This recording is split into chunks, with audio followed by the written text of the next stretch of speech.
पहा मंडळी, हे आम्ही लावलेलं आहे कुंडीमध्ये मिरचीचं झाड आहे. हे बघा, त्याला लाल अशा मिरच्या आलेल्या आहेत. इकडे पण मिरच्या आलेल्या आहे. तेव्हा खूप साऱ्या मिरच्या आहेत. त्याची आम्ही चटणी बनवलेली आहे, तुम्हाला दाखवतो व्हिडिओमध्ये. या पहा, मिरच्या आता काढून झालेल्या आहेत. आता साफ करत आहेत मिरच्या. हे पाहू शकता तुम्ही. हे खोबरं आहे.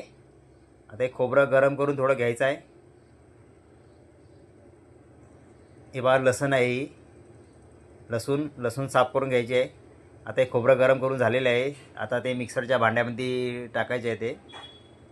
त्याच्यामध्ये थोड्या मिरच्या पण टाकायच्या आहेत आणि थोडं मीठ पण घ्यायचं आहे. हे बघा, आता मिक्सरला लावलेलं आहे. आता झालेली आहे चटणी तयार. कशी छानसा कलर आला आहे बघा चटणीला. त्याचा डब्यात भरून ठेवत आहेत. आमचा कोकण हार्टेड बॉय चटणीची टेस्ट तुम्हाला सांगेल कशी झाली आहे. ते एकदम छान झालेली आहे सांगतो येतो बघा.